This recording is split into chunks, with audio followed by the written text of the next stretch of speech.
The NFL season has quickly come and gone for fantasy football. It feels like just last week we started the NFL season. We were all excited, kicking things off, and now it's kind of on the back half of things. Of course, we're approaching the fantasy playoffs, but the NFL season is nearing the end. We're at week 14, the end of the fantasy football regular season, and here at IDP Plus, we try to make you the most informed you can possibly be in order to make the right roster decisions as you gear up those rosters for your playoff push. Here at This week, we've got IDP rankings on this show, so without further ado, we'll drop that intro and get into the top 12 defensive linemen, linebackers, and defensive backs for week 14 of fantasy football.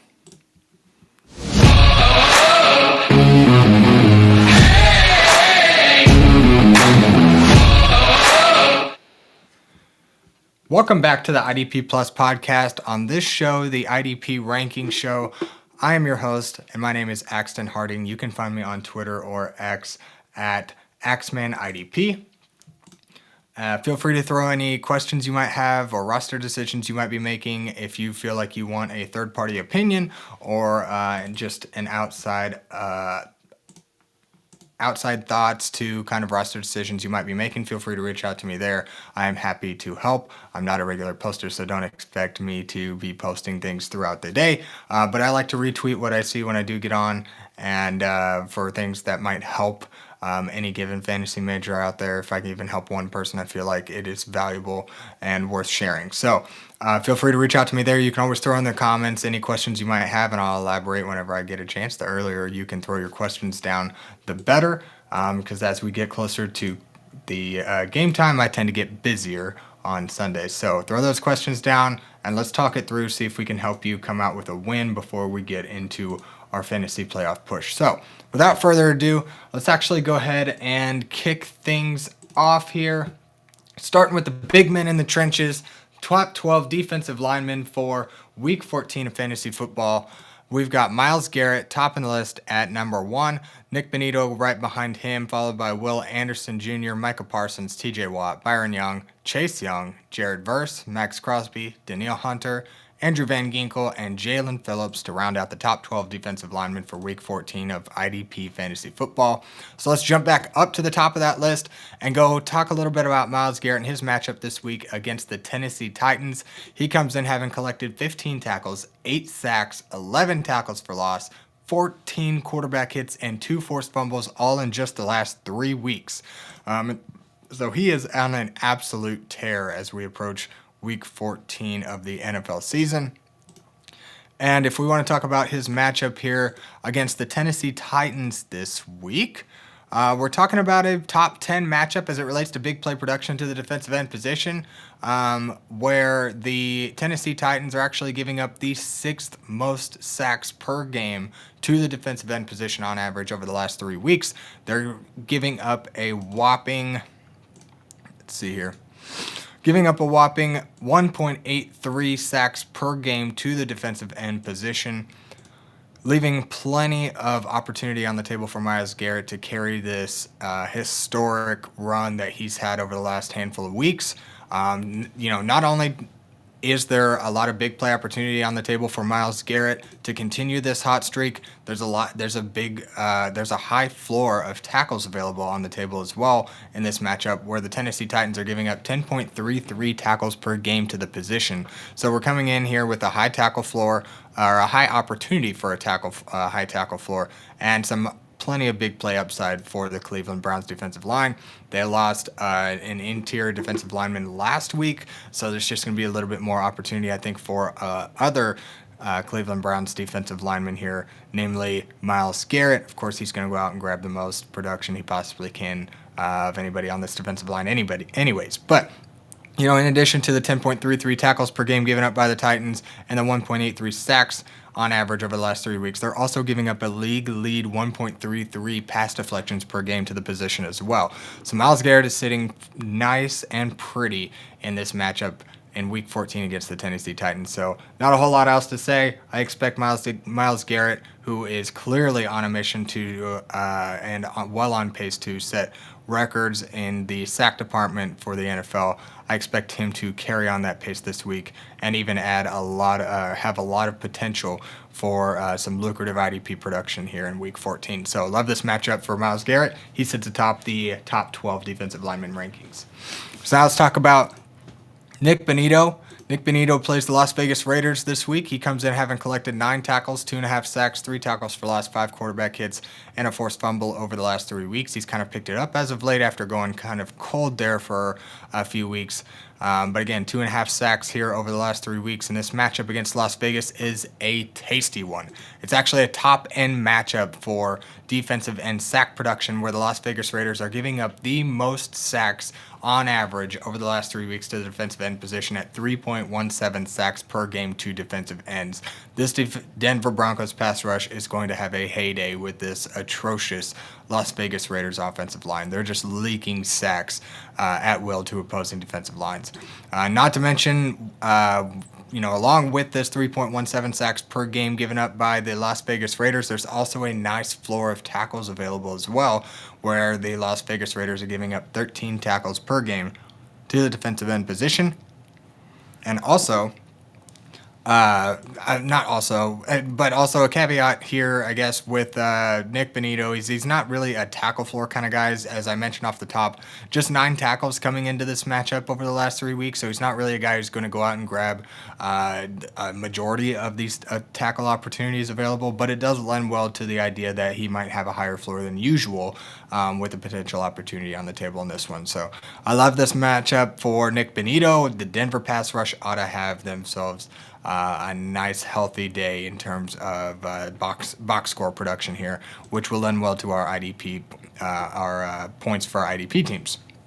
So Nik Bonitto finds himself in the top matchup of the week for defensive ends. So I expect him to continue his sack streak here and collect a few more here, potentially 1 or more against this Las Vegas Raiders offensive line.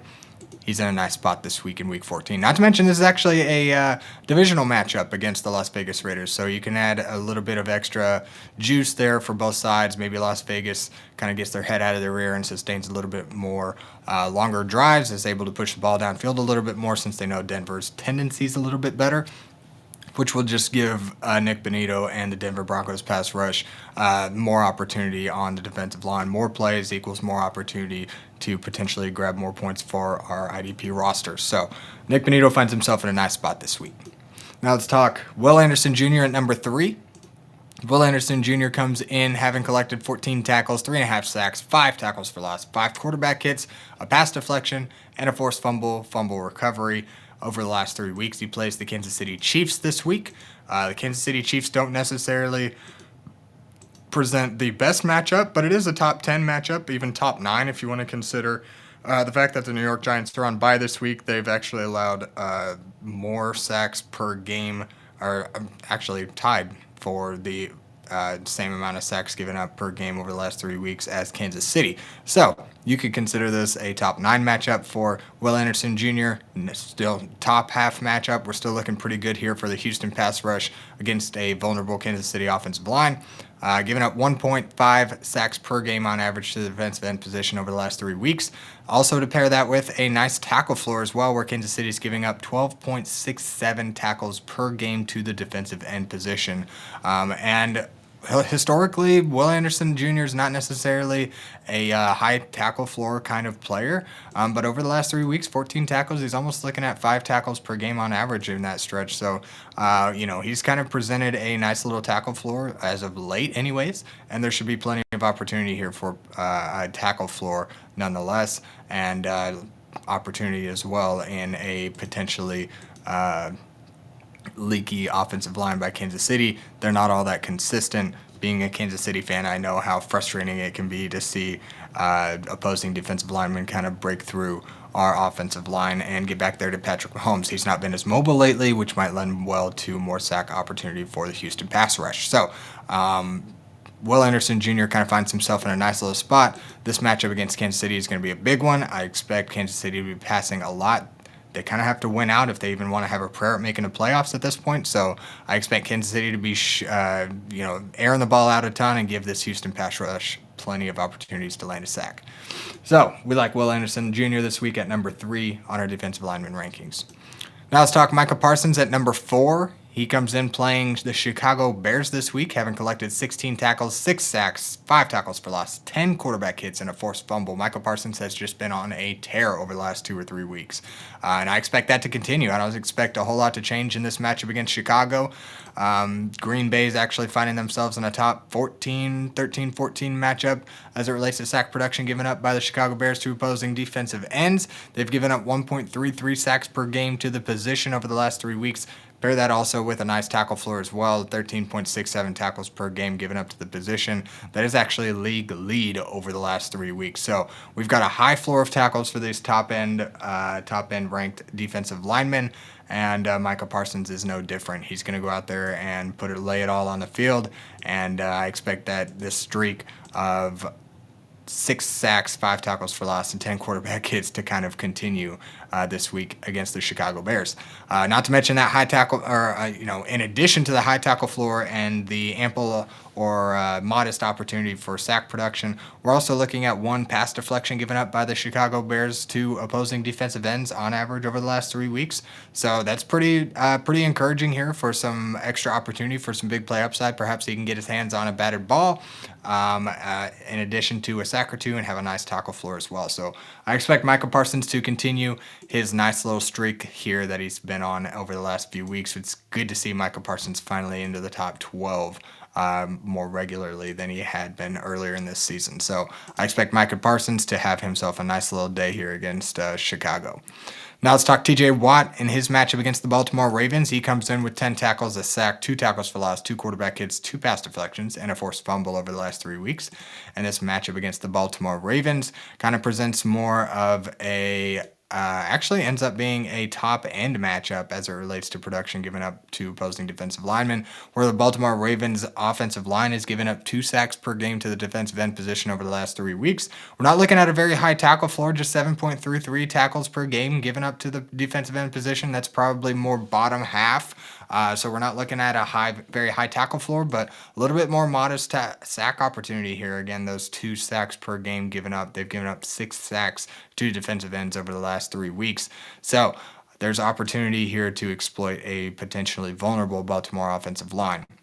There's not a whole lot in the way of pass deflection, so we're more targeting this potential sack upside for the Pittsburgh Steelers against Baltimore this week. So TJ Watt, hoping he's kind of, he's on a little bit of a cool streak. We're not seeing quite the upside that we've seen from TJ Watt historically, but maybe this game against the Baltimore Ravens might present a nice little matchup here. It's a divisional matchup, so you expect a lot more back and forth, some more longer sustained drives, more opportunity for the pass rushes to get back there to the quarterback, and Lamar Jackson has been vulnerable since coming back from his injury a few weeks ago. So TJ Watt, I think, finds himself in a nice little spot here this week against Baltimore. Now let's talk Byron Young at number 6. The LA Rams defensive end playing against the Arizona Cardinals. He's collected 16 tackles, a sack, and a tackle for loss, and 2 quarterback hits over the last 3 weeks. After starting the season just scorching hot, he's kind of cooled off quite a bit, but since picked it back up over the last kind of several weeks here, he's still maintained a nice tackle floor, over 5 tackles per game has he collected over the last 3 weeks. So we're looking at a nice floor coming into this matchup. Now, if we want to talk about specifically the matchup as it relates to big play opportunity and the stats given up by the Arizona Cardinals to defensive ends, it's more of a middling matchup for Byron Young, but I'm hopeful that this little stretch where he's kind of been able to maintain a nice little floor for us as of late.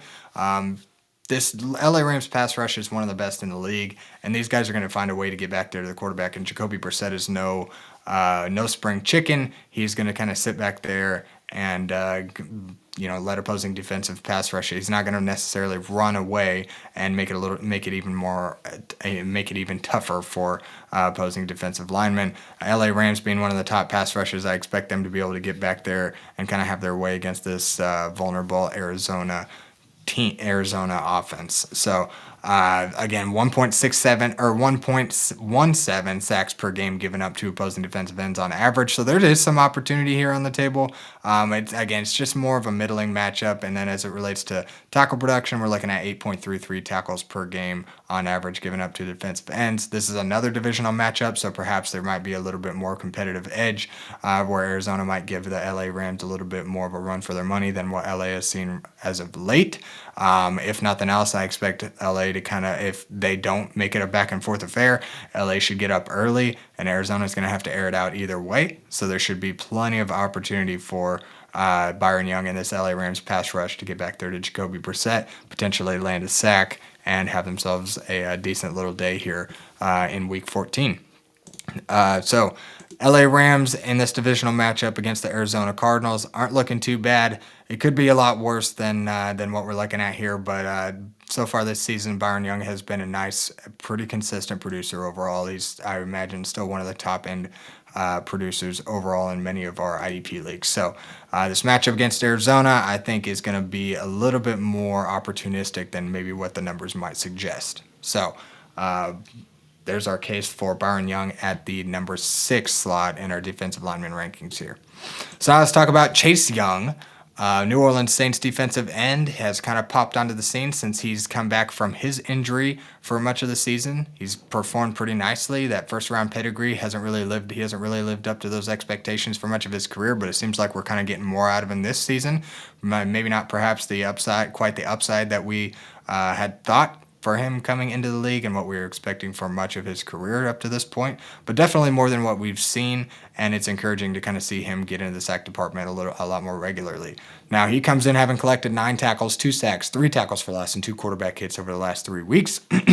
And this matchup against the Tampa Bay Buccaneers actually presents a top half matchup where the Buccaneers are giving up 1.33 sacks per game to the defensive end position and a middling 9 tackles per game on the table as well to opposing defensive ends. There's not a whole lot to be said about this New Orleans pass rush. Chase Young is about the main focal point of this defensive line, aside from Carl Granderson, who had himself a nice start to the season, but has since gone ice cold for the rest of the season after like the first handful of weeks. And ever since Chase Young has come back from his injury, he's kind of soaked up all the limelight and all the production as well. So 1.33 sacks per game and 9 tackles per game given up by the Tampa Bay Buccaneers to opposing defensive ends over the last 3 weeks. Chase Young is looking at a nice opportunity here this week in Week 14. Now let's talk Jared Verse, the other side of that LA Rams pass rush, again against the Arizona Cardinals. He comes in having collected 11 tackles, 2 sacks, 2 tackles for loss, 3 quarterback hits, and a pass deflection over the last 3 weeks. And as I mentioned with Byron Young, the numbers might not suggest a top end matchup, more middling in terms of tackles given up and sack opportunity given up by the Arizona Cardinals over the last 3 weeks. But again, I doubt the Arizona Cardinals, and I'm pretty sure they have not over the last three weeks played a pass rush that's quite to the tune of the LA Rams. So I think the numbers might be a little deflated just because the Arizona Cardinals haven't necessarily played a top end pass rush like the Rams.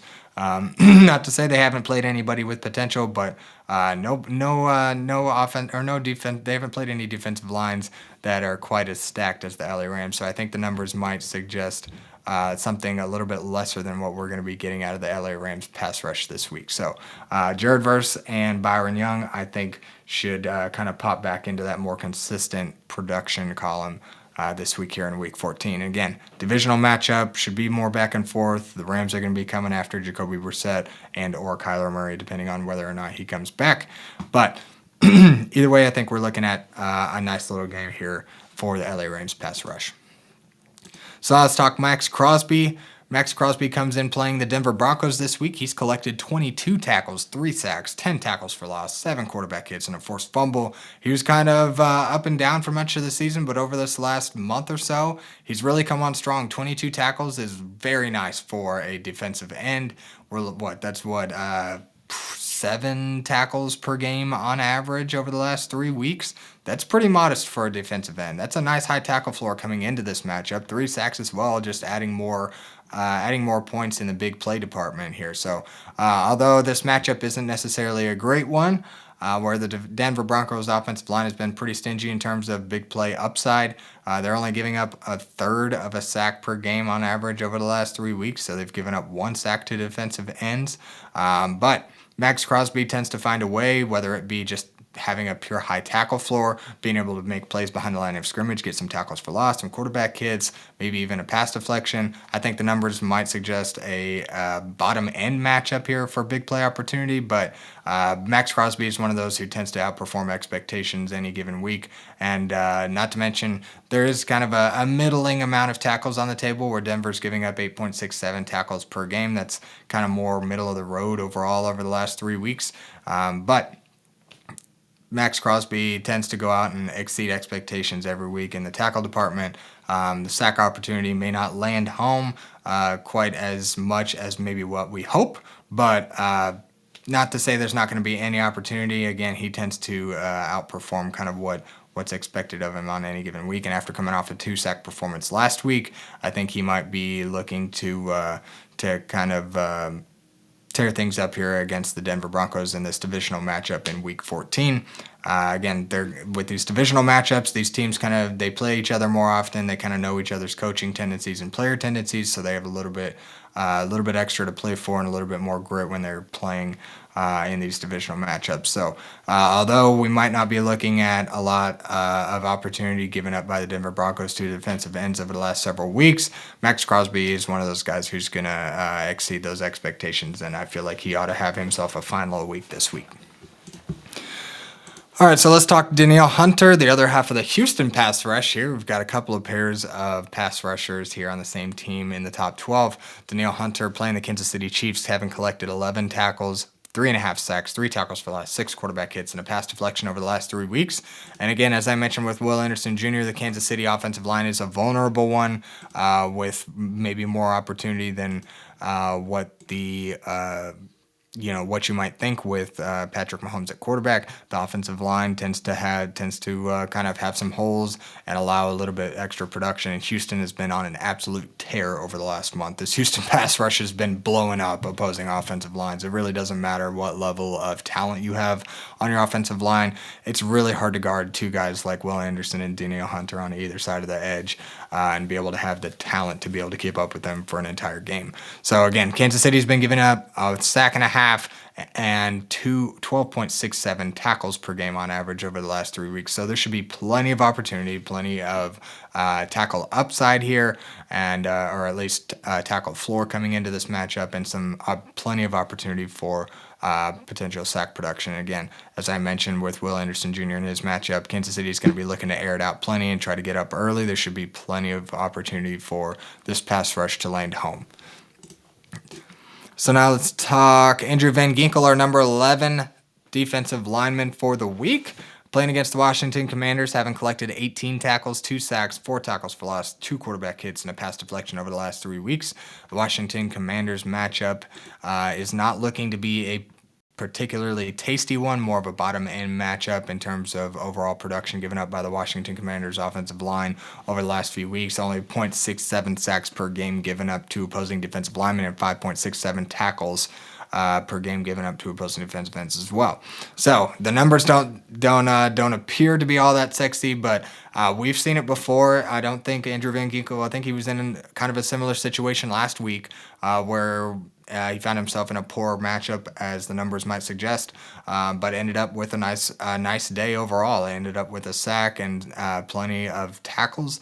And over the last 3 weeks, I mentioned he's got 18 tackles, so we're still looking at over a 5-tackle average. That's a nice high floor for a defensive lineman just coming into this game. And if he lands a sack, if he gets 1 or 2 plays behind the line of scrimmage and makes a tackle there's some extra points for a tackle for loss, potentially a quarterback hit, even if he's not able to completely land home. Maybe some pass deflections. He's a guy who knows to get his hands up whenever the ball's in the air. So he's no stranger to adding extra points to your IDP teams in terms of, again, those tackles for loss, quarterback hits, those statistics that might not necessarily be glaring at us like the sacks and tackles might be. So numbers don't necessarily look all that sexy, but Andrew Van Ginkel is one as consistent as they come, and week in and week out he's going to find a way to put up points for us, and just might not be one of his best games of the season, but he should still be right around in the top 12 here this week. So now let's talk Jaelan Phillips, running out the top 12 defensive linemen at number 12. He plays the LA Chargers this week, who have a little bit extra, how do I want to say, vulnerability, I guess, with Joe Alt going down, or at least still down to this point. I don't know that he was out for the entire season, but I don't imagine that he's going to be back already. I think he just went down again over a couple of weeks ago. But Jaelan Phillips has collected 9 tackles, a sack, a tackle for loss, 3 quarterback hits, and a pass deflection over the last 3 weeks since joining the Philadelphia Eagles about a month ago. He's actually performed pretty well. So I think that's suggesting that maybe in an opportunistic matchup this week where the LA Chargers are giving up 3 sacks per game to opposing defensive ends, Jaelan Phillips is the most talented defensive lineman on the Philadelphia Eagles, and if anybody's going to be able to land one of these 3 sacks, I think Jaelan Phillips could have an opportunity to land 1, maybe 2, and just add plenty of points for our IDP team. So I think he's going to be a strong start this week. Again, LA's giving up 3 sacks per game. They're also giving up 12.33 tackles per game to the defensive end position over the last month or so, and they've given up 2 pass deflections to defensive ends over the last 3 weeks as well. So plenty of opportunity here for big play upside, a high tackle floor, and maybe some batted balls as he might be able to get his hands on one in coverage as well. So there's going to be plenty of opportunity here for Jaelan Phillips, and if anybody's going to land home and have themselves a day against this LA Chargers offensive line, I think Jaelan Phillips is going to be right for the picking here for Week 14. So let's round out the top 12 defensive linemen again. From 1 to 12, we're looking at Myles Garrett, Nik Bonitto, Will Anderson Jr., Micah Parsons, TJ Watt, Byron Young at number 6, Chase Young, Jared Verse, Maxx Crosby, Danielle Hunter, Andrew Van Ginkel, and Jaelan Phillips to round out the top 12 defensive linemen for Week 14. Now let's jump into the linebackers. Our top 12 linebackers for Week 14, we're looking at Blake Cashman at number 1, followed by Jack Campbell, Jordyn Brooks, Roquan Smith, Ernest Jones, Nate Landman, Foyesade Oluokun, Baun, Nik Bolton, Demario Davis, Zaire Franklin, and Cedric Gray to round out the top 12 linebackers. So let's jump back up to the top, talk about Blake Cashman, who has been on absolute fire over the last month or so. Blake Cashman comes in having collected 40 tackles and a pass deflection over the last 3 weeks. There might not be a whole lot of extra tackles for loss, quarterback hits, and things like that you might kind of expect from a guy like Blake Cashman, but for 40 tackles, he's averaging over 10 tackles per game. That's 12 and a half, 13 tackles per game over the last month or so. Or over 13 tackles per game. So we're looking at ample tackle opportunity for him. He's going to bring in a nice high floor of tackles just by himself, regardless of what matchup, clearly at this point. So let's talk a little bit about the matchup against the Washington Commanders, where the Washington Commanders are giving up, let's see, where are we at? It's kind of more of a middling matchup for, here, I'm looking at defensive end production here. Let's get into our linebackers. It's actually going to be a top 10 matchup for teams that are playing in Week 14. Washington's giving up 17.67 tackles per game to the linebacker position, and with Blake Cashman kind of being the sole linebacker right there in the middle of the defense, with Eric Wilson more coming kind of off the edge, being a little bit more involved in the pass rush, not necessarily a tackle absorber, kind of like Blake Cashman is. This 17.67 tackles per game, I think, is going to lend plenty well to Blake Cashman and his opportunity this week. So 17.67 tackles, 0.33 sacks given up per game. They've given up 1 sack to the linebacker position. They've also given up 1 pass deflection per game to the position. So they've given up 3 pass deflections over the last 3 weeks. So there's some other opportunities here for maybe him to get a pass deflection or even get some opportunities to make some plays behind the line of scrimmage and add points to our teams that way. Either way, Blake Cashman has been able to get it done for us over the last month, and I expect that to continue in what is a top half matchup against the Washington Commanders. So now let's talk about Jack Campbell at number 2, our number 2 linebacker for this week, playing against the Dallas Cowboys on Thursday Night Football. He comes in having collected 35 tackles and 2 tackles for loss over the last 3 weeks. And he's looking at a top 5 matchup. We've got plenty 3 teams on bye who actually end up giving up a lot of production to opposing linebackers. So it's kind of a little bit of a bummer for some of our opportunities this week. But of the teams that are playing, Dallas is giving up the 5th most tackles per game to the linebacker position at 18.33 tackles per game given up over the last 3 weeks on average. They've given up a sack as well to the linebacker position, and Jack Campbell is no stranger to getting back and being involved, getting back to the quarterback and being involved in the pass rush. As you can tell from those 2 tackles for loss, he is making plays behind the line of scrimmage and is able to add extra points to our teams that way. So he's a guy who's going to be able to get it done, and he's not gotten a sack over the last handful of weeks. So maybe that changes in this matchup against Dallas. They're going to have to do something to bring the heat when they have Amon-Ra St. Brown not looking all that great after coming off an injury on Sunday Night Football with a quick turnaround. I imagine he might be on a snap count this week, even if he does go, but it doesn't feel likely, or at least that he should go this week. So Dallas is going to be airing it out. They're a team who's going to throw up 30 points or so a game. There should be plenty of opportunity for the Detroit Lions, or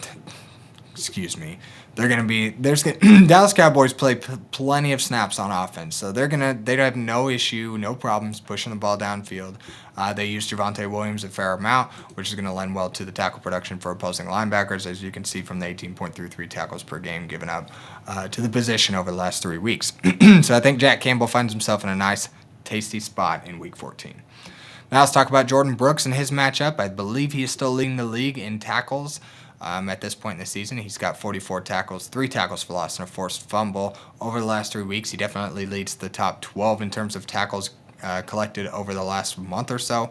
So Jordyn Brooks against the New York Jets, who are historically being a run-heavy offense, I think is going to lend well to production for Miami Dolphins linebackers. Now, looking at the matchup as it kind of relates to production given up overall in the NFL. He's looking at a top 12 matchup for tackle production, where the Jets are giving up 17 tackles per game to the linebacker position over the last 3 weeks. It's a divisional matchup. New York should be a little bit more competitive. Miami's kind of up and down. They'll either blow a team out or keep a close game when they probably shouldn't in some of those matchups. And I think the New York Jets could be a team who kind of put up a fight, especially in a divisional matchup where these teams kind of are a little bit more familiar with one another. 17 tackles per game on the table. Coming into this one, I think Jordyn Brooks ought to soak up many of those and continue his nice streak to hopefully continue to lead the league in overall tackles. So I think Jordyn Brooks is going to find himself in a nice spot this week against the New York Jets.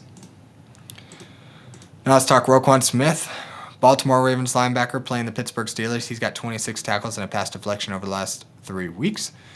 Playing the Pittsburgh Steelers, who are a top 4 matchup, top 3 matchup for opposing linebacker production, where the Pittsburgh Steelers are giving up 19.67 tackles per game on average to opposing linebackers. And with Roquan Smith being the lone full-time linebacker there in Baltimore, I anticipate him to soak up many of these 19.67 tackles. I think we can look at a double-digit tackle performance just right off the top here. So that's barely half of the tackles given up to opposing linebackers by the Pittsburgh Steelers. And I think Teddy Buchanan and Trenton Simpson might be kind of intermittently kind of coming in and out at that LB2 spot. Neither of them are going to collect more than maybe 6-7 tackles max, which is going to leave plenty of opportunity for Roquan Smith in the middle of that Baltimore defense. So Baltimore is also one of those teams that's going to have to get their heads out of their rear and make a run here as we approach the end of the season if they expect to have a nice path to the Super Bowl or have at least an opportunity to get there. They got to make the playoffs first. So again, a divisional matchup means these teams are going to go back and forth. There's going to be some more opportunity here. I think both teams should be on the field plenty. In Baltimore, Roquan Smith is no stranger to those double-digit tackle games. So 19.67 tackles per game given up to linebackers. I think he ought to soak up many of those.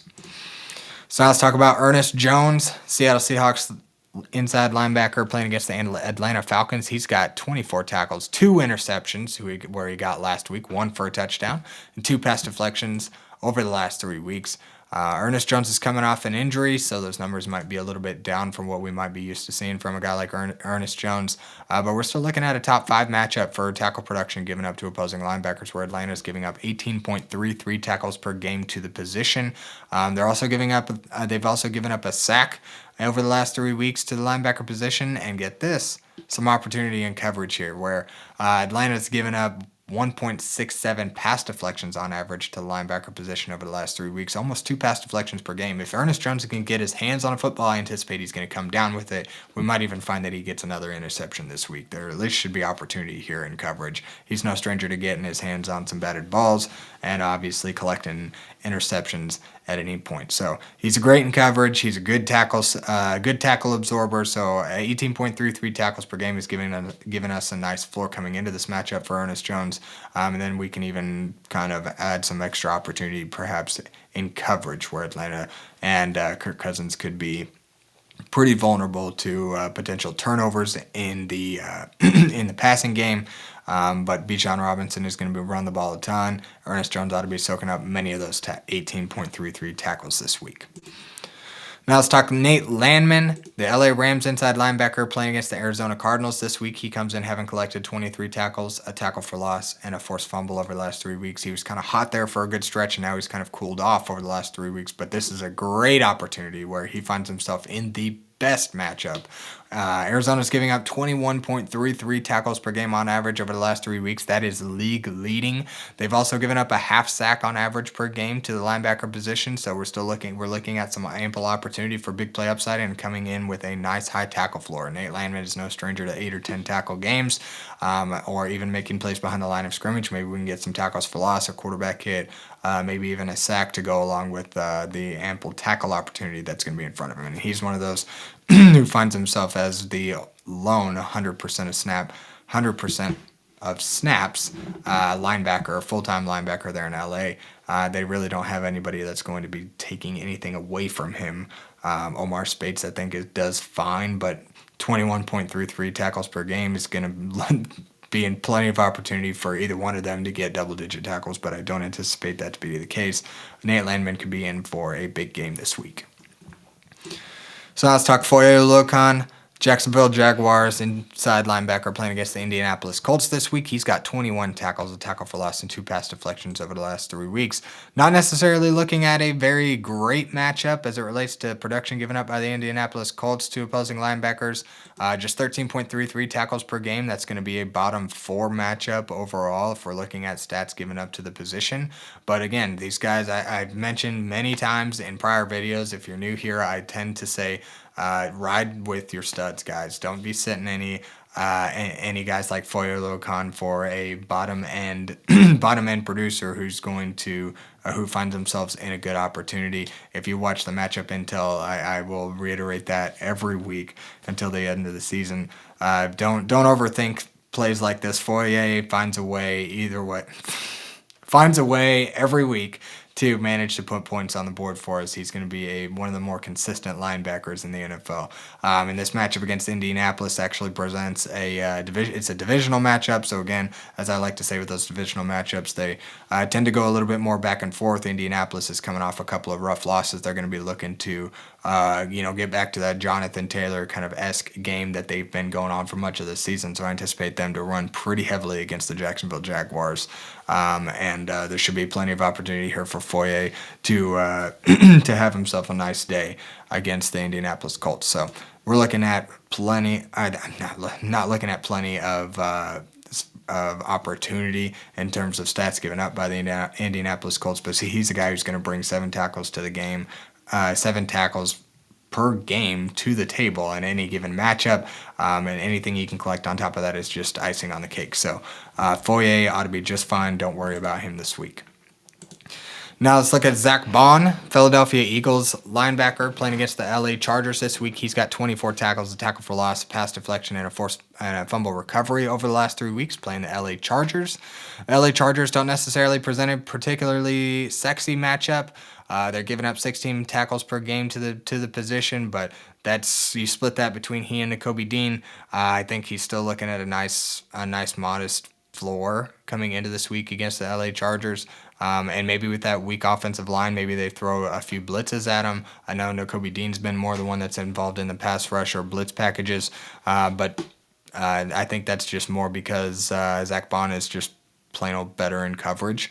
But there is some opportunity in coverage here where the Chargers are giving up almost a pass deflection per game to the linebacker position, 0.67 pass deflections given up on average over the last 3 weeks. So there might be some opportunity in coverage for Zaire Baun to maybe get an interception, get a pass deflection or something like that. And he's also often behind the line of scrimmage making plays too. So I think there's going to be plenty of opportunity here for Zaire Baun in Week 14 against the LA Chargers.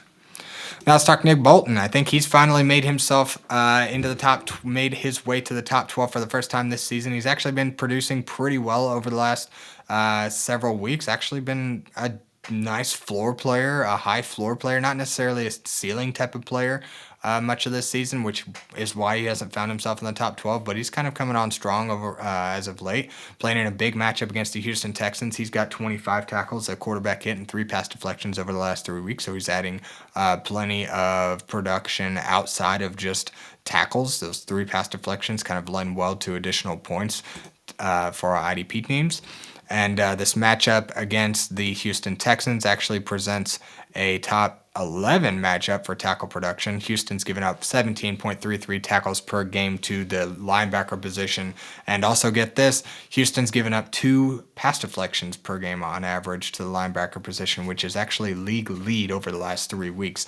And those 3 pass deflections Nik Bolton's collected over the last 3 weeks is also going to lend well to maybe grabbing some of that opportunity where Houston's given up those 2 pass deflections on average per game to the linebacker position. So we're looking at a nice modest tackle floor, 17.33 tackles given up. Drew Tranquill's kind of more of a role-specific kind of guy. He's not going to go out and garner many of these 17.33 tackles or be very great in coverage. That's kind of Nik Bolton's game. He's going to be collecting more of the tackles there at linebacker and be better in coverage as well. So I think Nik Bolton ought to continue this nice streak that he's got going over the last month or so. Now let's talk Demario Davis. Finds himself as our number 10 linebacker this week in a matchup against the Tampa Bay Buccaneers. He's got 27 tackles and a pass deflection over the last 3 weeks. And New Orleans Saints play the Tampa Bay Buccaneers, and the Buccaneers are giving up a top 7 matchup, not even top 6 matchup.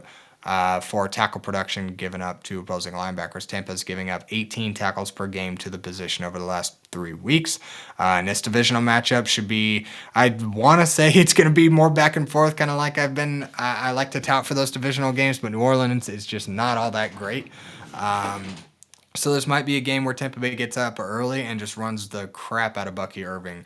And so there could, again, when teams are running the ball a lot, it just lends well to more opportunity for tackle production to opposing linebackers, and Tampa Bay has been giving up plenty of tackles, 18 tackles per game given up to the position over the last 3 weeks. There's also some opportunity in coverage if Demario Davis can get his hands on a pass in coverage. The Tampa Bay Buccaneers are giving up a pass deflection per game to the position over the last 3 weeks, so there might be some opportunity here for him to get some extra points for our teams in coverage.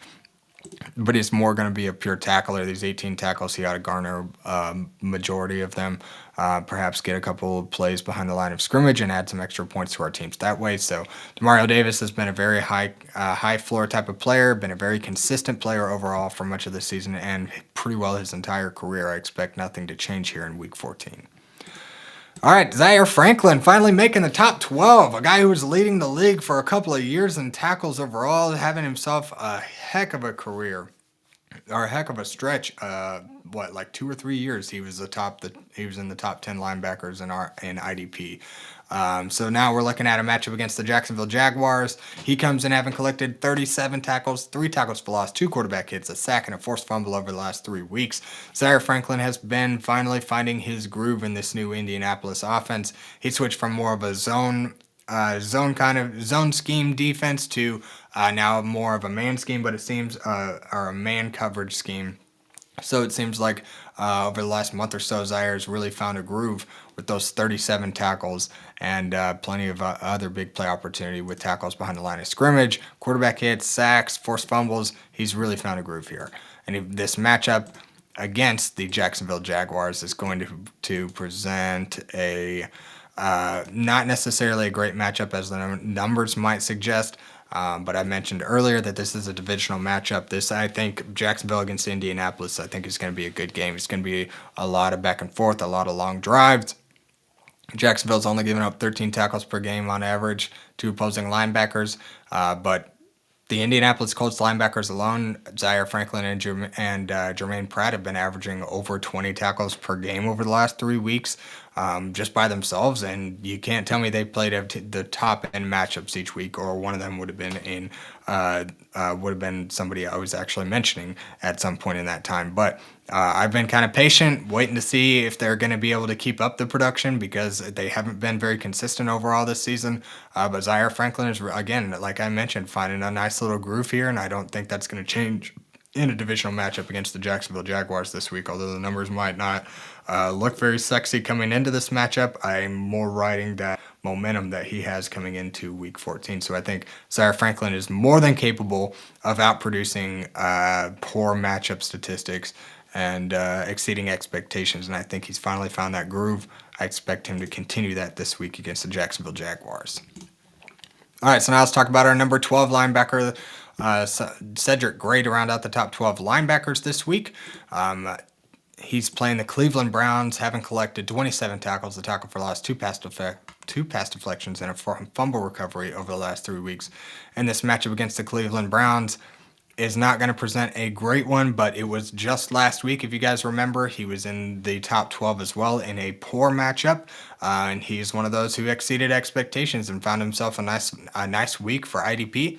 But again, we'll just go ahead and cover the matchup stats just so you kind of have clarity on that. And if you have similar alternative options and you want to pivot away, I couldn't blame you there. But I think he's going to be just fine. He's been averaging dang near 10 tackles per game since he's taken on the main role there in Tennessee.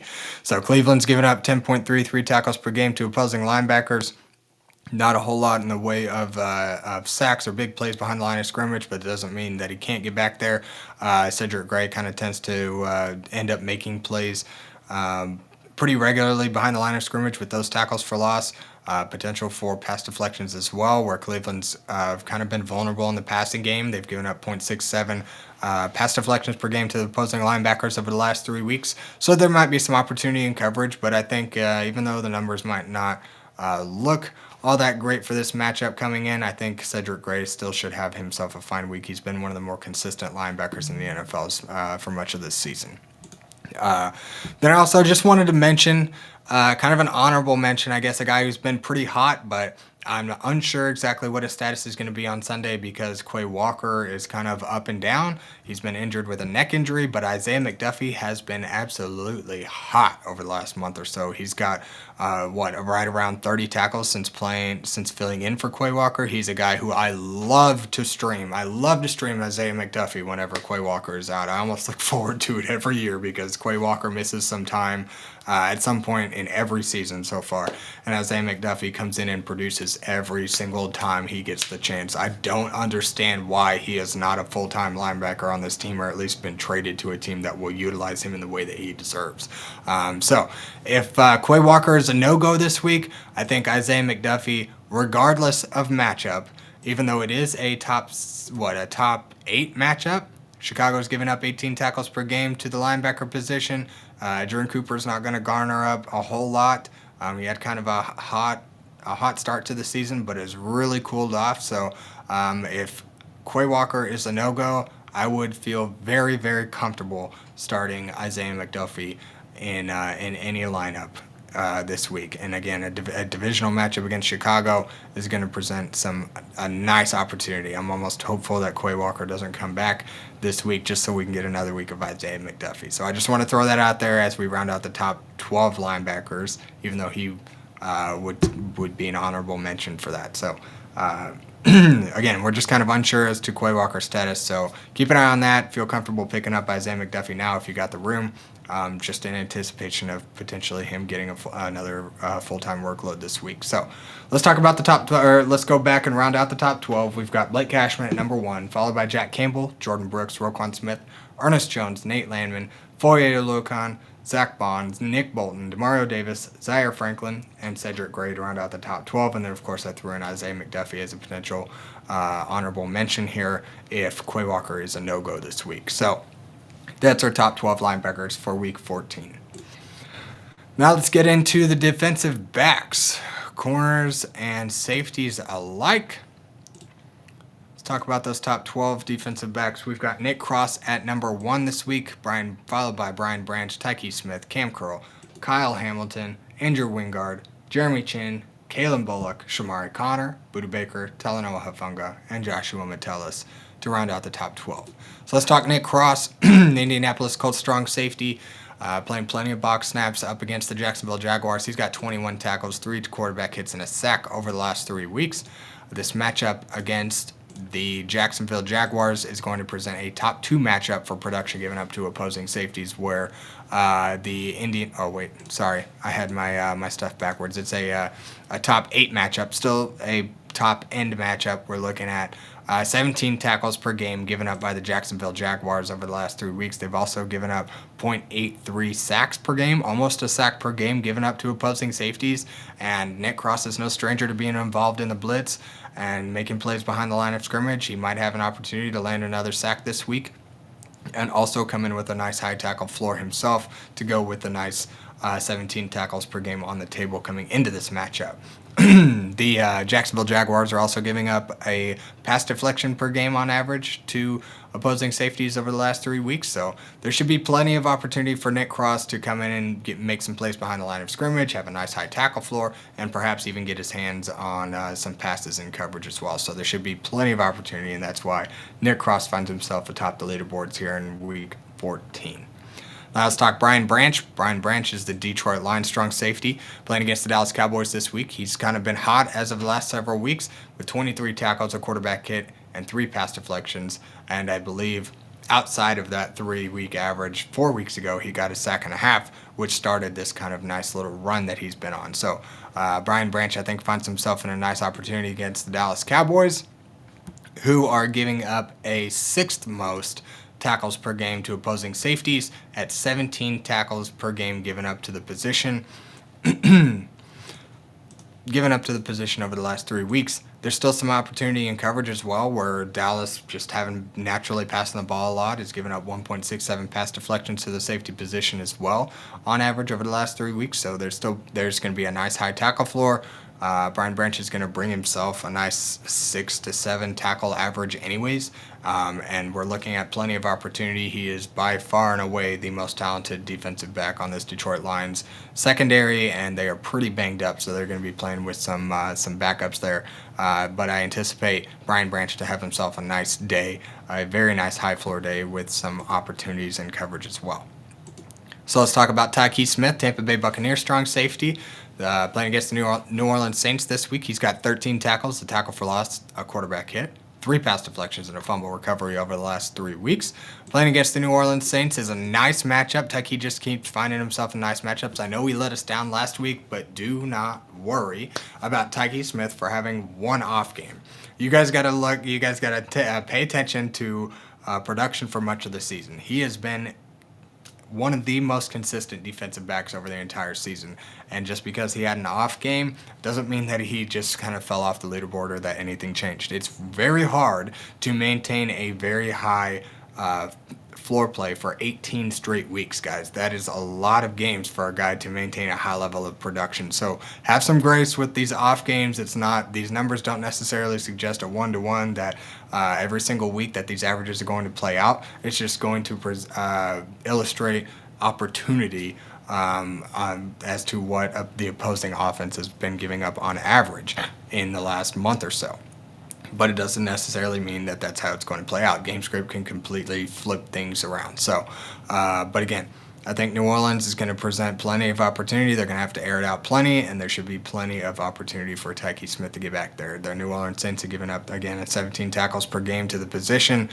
They've given up a sack over the last 3 weeks as well. Tykee Smith gets back behind the line of scrimmage and makes plays that way as well. He's no stranger to tackles for loss or sacks, quarterback hits. So there should be plenty of opportunity here for Tykee Smith to have himself a nice week here against New Orleans. Now let's talk Kam Curl, LA Rams strong safety, playing against the Arizona Cardinals this week. He's got just 23 tackles over the last 3 weeks. Kind of gone a little bit cold compared to the start of the season. But we're not looking at a bad matchup here against the Arizona Cardinals, where the Cardinals are giving up a middling 14 tackles per game to the safety position.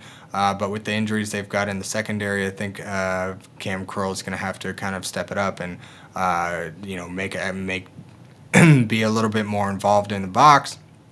And being involved in the box and playing around the line of scrimmage is going to lend well to potential box score production for our IDP teams. So 14 tackles per game given up is more middling overall in the NFL over the last 3 weeks or so.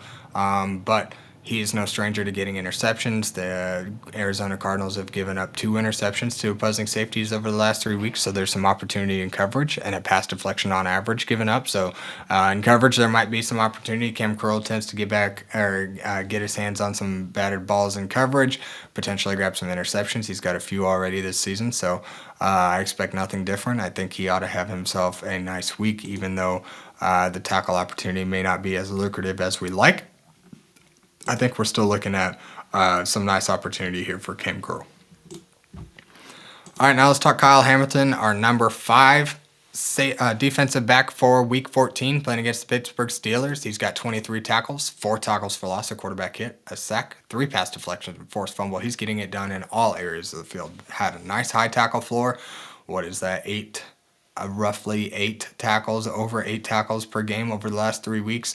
Making plays behind the line of scrimmage with those 4 tackles for loss, quarterback hit, and a sack, and also getting his hands on some footballs in coverage, 3 pass deflections. So we're looking at a nice streak coming into Week 14, and he finds himself in a nice matchup here against the Pittsburgh Steelers. So let's see, where are we at? I say a nice matchup. It's more kind of a middling matchup against the in terms of tackle production, 14 tackles per game given up by the Pittsburgh Steelers to opposing safeties. But again, I mentioned earlier, this Pittsburgh-Baltimore game, I think, is going to be very back and forth. Baltimore's going to have to make some big plays. Kyle Hamilton has been the front runner in terms of those big plays over the last month especially. He's really come on strong, and I think this is going to be a game where he's going to have to kind of bring all the hats or all the tricks out of the bag and being able to get it done on all 3 layers of the field behind the line of scrimmage, being able to gobble up a bunch of tackles and also get his hands on some passes in coverage as well. I think Kyle Hamilton ought to be able to continue that kind of production here in Week 14. Now let's talk Andrew Wingard, making his second appearance in the top 12. Jacksonville Jaguars strong safety. Playing against the Indianapolis Colts this week, he's got 18 tackles, a tackle for loss, and 4 pass deflections in coverage over the last 3 weeks. And this matchup against the Indianapolis Colts is going to present a top 2 matchup for tackle production to opposing safeties, where Indianapolis is giving up 18 tackles per game, number 2, second most in the league in the last 3 weeks to the safety position. There's also plenty of opportunity in coverage as well, where the Indianapolis Colts are giving up 2.67 pass deflections. That is tied for the league lead in the last 3 weeks of pass deflections given up to the safety position. And with those 3 pass deflections in coverage, Andrew Wingard clearly has a nose for the football in the passing game. Maybe he can get his hands on a few passes in coverage and collect a handful of tackles. He's no stranger to having 6 to 8 tackles in a game or more. He could have himself a nice day. He's going to have plenty of opportunity with those 18 tackles and 2.67 pass deflections on the table coming into this matchup. So I love Andrew Wingard this week against the Indianapolis Colts. All right, now let's talk Jeremy Chinn, our number 7 defensive back. Strong safety for the Las Vegas Raiders, playing against the Denver Broncos this week. He's got 29 tackles and a forced fumble over the last 3 weeks. In this matchup against the Denver Broncos, it's going to present a kind of middling matchup for production given up to opposing safeties, but Jeremy Chinn kind of brings his own floor into each matchup. He's averaging right around 6-7 tackles per game anyways, but Denver is giving up 15.67 tackles per game to opposing safeties, to go with 0.33 sacks per game. So maybe he might get involved in a blitz package or something, and get his hands back and get some plays behind the line of scrimmage. But we're more targeting that high tackle floor that he brings to the table, combined with a nice modest tackle opportunity here against the Denver Broncos. And again, Vegas and Denver, I think, is going to be kind of Vegas is going to put up a little bit more of a fight than maybe what we've seen lately, just because, again, they're more familiar with the Denver Broncos and their tendencies, and might have a better game plan against this team. And Denver's kind of been fluky. They haven't been all that great. They've been able to pull off some wins, but they've kept games closer than they probably should, riding that defense a little too much there, where the offense doesn't quite have the firepower to pull away from teams. So I think this should be more back and forth than what it might appear, where Vegas has been bottom of the barrel and Denver is among the top of their division. I think this is going to be plenty of opportunity for Jeremy Chinn to get back there and make some tackles. So he ought to have himself a nice day. Now let's talk about Calen Bullock, Houston Texans cornerback. Cornerback finding himself in the top 12. Playing against the Kansas City Chiefs, he's got 18 tackles, 2 interceptions, 3 pass deflections, and a forced fumble over the last 3 weeks. Playing in this matchup against the Kansas City Chiefs is a nice matchup for the Houston Texans cornerback, and typically I would go with Chamarri Conner, but he's been kind of cold and shifted that hot streak over to Calen Bullock, who has been very hot lately, as you heard from the statistical averages, or the total stats I ripped off, or I mentioned there at the start. 15.67 tackles per game given up to opposing cornerbacks by the Kansas City Chiefs on average over the last 3 weeks. They've also given up 0.67 sacks per game in that time as well to opposing cornerbacks, so they're vulnerable off the edge in those blitz packages. And if Houston has any trouble rushing the passer, they might throw a blitz at him, and it seems like Calen Bullock is going to be the guy to kind of get back there and potentially make some plays behind the line of scrimmage. He's also no stranger to production in coverage as well. Kansas City's giving up 2 pass deflections per game to the cornerback position over the last 3 weeks. Now, that's not league lead. It's more middling overall, but Calen Bullock has been a menace in coverage, and I expect nothing to change this week. Houston's going to want to make a statement against the Kansas City Chiefs, and I expect Patrick Mahomes to do what he does and air it out plenty this week. Again, Kansas City's in kind of a do-or-die kind of situation. If they lose one more game, I don't know that they can recover from that, so they're going to be airing it out plenty. So I like Calen Bullock this week in a top-end matchup.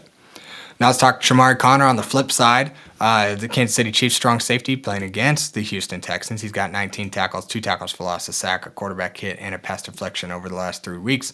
Again, this is a right around kind of that matchup where Houston kind of has for, well, actually that's cornerback production. I've got to filter here back to our safeties. Sorry, guys.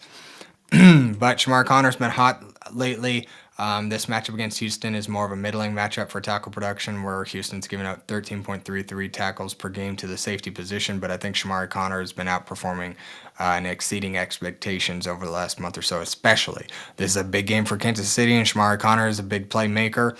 I expect nothing to change this week in his matchup against Houston. So although the numbers might not suggest a very lucrative opportunity this week, I think the matchup itself is going to present plenty of opportunity for all IDP players on both sides of the ball. That's why we've got plenty of guys from Kansas City and Houston in our top 12 rankings. So I think Chamarri Conner ought to be in a nice spot this week against the Houston Texans. All right, so now let's talk Budda Baker, our number 12 defensive back this week, playing against the LA Rams. He's got 26 tackles, a half sack, a tackle for loss, a quarterback hit, an interception, and 2 pass deflections in coverage. Coming into a matchup against the LA Rams. Is that right? Yeah, LA Rams. The Rams are giving up 16.67 tackles per game to opposing safeties over the last 3 weeks. They've also given up a sack, and 2 pass deflections to the position over the last 3 weeks as well. So, I mean, not a whole lot of opportunity in terms of big plays, but we're looking at a nice high tackle floor for a guy who comes in with about 7 or 8 tackle average, especially over the last month or so. Budda Baker led the league in tackles just, a year ago? So I think he's kind of getting back to more of that type of tackling production over the last several weeks or so. I expect nothing to change in this divisional matchup against the LA Rams. Again, 16.67 tackles on the table coming into this matchup. He's one of the best playmakers there in the Arizona secondary, so I anticipate him to gobble up many of those 16 tackles. He might even reach double digits this week. So we love Budda Baker in Week 14. So let's talk Talanoa Hufanga, the Denver Broncos strong safety against the Las Vegas Raiders. He's got 28 tackles, a sack, 3 tackles for loss, a quarterback hit, and 2 pass deflections in coverage over the last 3 weeks. Playing against the Las Vegas Raiders is not a great matchup whatsoever in terms of production given up to opposing safeties. But again, with the divisional matchup, I think this is going to be more back and forth than what the numbers might suggest. 9.67 tackles per game given up to the safety position, but Talanoa Hufanga has been exceeding those expectations for much of the year, and he's been a very high floor player for IDP, one of the more consistent defensive backs in the league at this point in the season. So, although the numbers might not look like it's a great matchup, I think the divisional angle to this is going to lend well to more opportunity for all IDP players on both sides of the ball. So Talanoa Hufanga, don't worry about him, even though he's not necessarily in a great matchup as the numbers might look. But there's some opportunity here. 0.67 interceptions given up on average. They've given up almost an interception per game over the last 3 weeks. So there should be some opportunity here. And playing behind the line of scrimmage, he's no stranger to getting back there and making tackles for loss, quarterback hits. So he might be able to kind of create his own opportunity here in a big matchup against the Raiders. Now let's talk Joshua Metellus to round out the top 12. He's our number 12 defensive back for Week 14. Playing against the Washington Commanders this week, he's got 26 tackles and 2 pass deflections in coverage over the last 3 weeks. In this matchup against the Washington Commanders, is looking to be a top-end matchup for production given up to opposing safeties, where Washington's giving up 17.33 tackles per game to the safety position. Joshua Metellus is a high tackle floor kind of guy. He's got that linebacker DB designation on sleepers, so a little bit of a cheat code if he's lining up a little bit at linebacker on a weekly basis, kind of filling in there in the middle of the field alongside Blake Cashman. So it's not consistent. He's not playing a hefty amount at the linebacker position, but he's in certain packages and schemes he's likely playing kind of more in the middle of the field. So 17.33 tackles per game given up by the Washington Commanders to go with a half sack given up on average to opposing safeties over the last 3 weeks. That's pretty modest opportunity. Perhaps he can get in on a blitz and land a quarterback hit, some tackles for loss, make plays behind the line of scrimmage. He's going to be one of those guys who just kind of brings a nice high floor of tackles himself. And then when you combine that with a nice tackle opportunity here for a top 4 matchup, Washington's been pretty generous in the tackle department to opposing safeties. So I anticipate Joshua Metellus to have himself a nice little day here with some potential for big plays behind the line of scrimmage. So Joshua Metellus finds himself in a nice spot against the Commanders.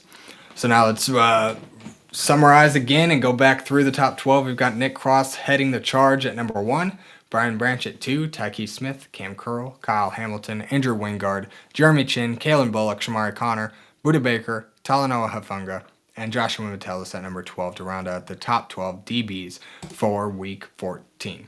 So that's gonna do it for our top 12 rankings for Week 14. Last week of the regular season for fantasy football. Next week we get into the playoffs. So for those of you who find themselves in a position to make a playoff push, I look forward to bringing the show back for the next few weeks, and hopefully we can help you make a nice push for a championship. Maybe come out with a nice little ring or a trophy or something for you guys.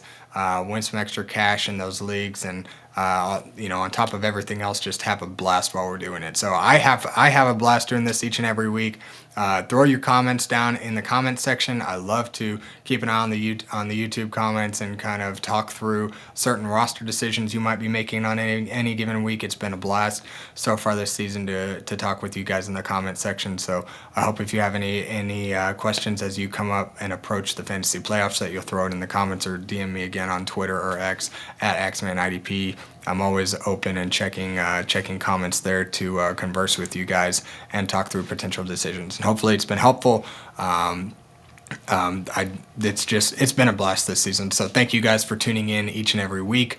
And hopefully we can ride this through the playoffs and come out with some wins and some championships for the 2025 season. So good luck out there in week 14, everybody. And we'll see you back next week for week 15, the first week of the fantasy playoffs, for some IDP rankings. So we'll see you next time, guys. Again, good luck.